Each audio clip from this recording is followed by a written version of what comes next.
L'événement qui nous réunit aujourd'hui a été maintes fois reporté au gré des confinements, des contraintes sanitaires, et même si désormais les plus observateurs d'entre vous on peut constater que nous sommes plus près de couper un ruban plutôt que de poser des fondations, nous avons souhaité conserver la symbolique de la pose de la première pierre. Je suis conscient du décalage entre le geste que nous allons faire tout à l'heure et la réalité du chantier, mais je vous promets que nous nous rattraperons pour les prochaines premières pierres des programmes SVM Promotion à Val d'Europe. ZAC, elle a forcément une histoire, et une histoire qui a démarré vers les 1995, et il y a eu un tournant important, en tout cas pour nous et pas France, en 2010, au moment où on a signé l'avenant 8 de la Convention Disney.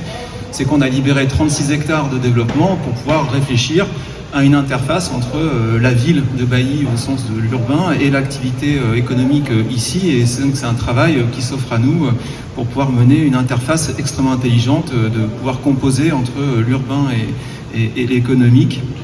Et donc c'est quelque chose pour nous qui a beaucoup compté depuis 2010 et qui va générer, je le crois, dans les prochains mois, je regarde le président d'EPA France, la maire de Bailly, le président du Val d'Europe, des échanges tout particulièrement constructifs. Vous avez choisi le Val d'Europe, je pense que c'est pas par hasard. C'est pas Disney qui me contredira, ni l'EPA, c'est un territoire exceptionnel qui est, on va dire, reconnu maintenant un petit peu partout en France et peut-être même en Europe et du monde entier. Alors même si tout le monde souffre, je pense à Disney au niveau économique aujourd'hui, où on voit que, que ce soit partout, tout le monde souffre. Nous, un peu plus qu'ailleurs sur le territoire, puisqu'on a quasiment 70% de nos ressources. On parle là des collectivités locales qui proviennent du développement économique touristique. Donc forcément, quand on ferme les frontières et qu'on n'accueille plus le tourisme de masse, ça devient compliqué. Voilà. Donc vous avez choisi le Val d'Europe, pas par hasard. Moi je suis ravi. Bon, moi aussi je suis là depuis 30 ans.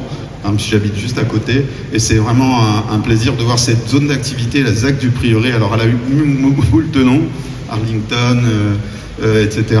Et c'est vrai que je suis content aussi d'une chose, c'est que c'est vrai qu'en 2014, quand je suis arrivé jeune maire, un peu vieil élu mais jeune maire, c'était pas la tendance de faire des parcs d'entreprise comme ça, c'est-à-dire des parcs avec des petites cellules, plus petites cellules. On avait une ambition qui était peut-être plus à la genèse comme à Stock les parcs, avec des grandes entreprises, des grands sièges sociaux. Après, il a fallu se faire une raison. Il faut que le marché économique corresponde, enfin, il faut que l'offre et la demande soient en adéquation. Et donc, on a, c'est vrai, fortement, à ce moment-là aussi, avec mon vice-président développement économique d'aujourd'hui, mais qui était aussi dans le domaine à l'époque, privilégier ce type de bâtiment pour les PME, PMI. Et c'est vrai qu'aujourd'hui on se rend compte, alors il y en a une ici, mais il y en a un petit peu partout, on voit que très vite les lots sont pris et que les investisseurs repartent dans les mêmes directions et refont ce type de projet. On a décidé d'investir beaucoup avec mon vice-président développement économique sur le marketing territorial en partenariat avec Disney. On sait tous que c'est un territoire unique en France, pratiquement même en Europe.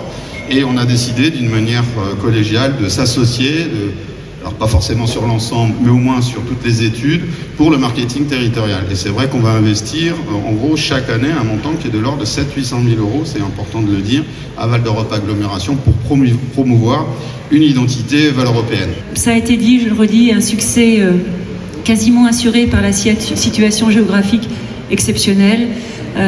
Au sein d'un parc d'entreprises internationales dynamique, à proximité de l'ACAD, à proximité de Paris. Bref, vive l'Est francilien. Je dis ça en particulier pour l'établissement public d'aménagement, voilà, qui nous accompagne pour défendre l'Est francilien. La ville de Bailly-Romainvilliers, évidemment, est ravie d'accueillir ces nouveaux bâtiments, d'y accueillir des prochaines PME et PMI qui viendront s'ajouter aux 760 entreprises romainvillièrsoises. Alors, il y en a ici sur le parc d'entreprises, il y en a sur la ZAC des artisans, il y en a quelques-unes en centre-ville. La qualité environnementale du projet, ça a été dit, vous l'avez dit Sébastien, je ne reviendrai pas dessus. Je voulais dire un mot sur l'intérêt de travailler ensemble. Ça a été évoqué par les uns et les autres.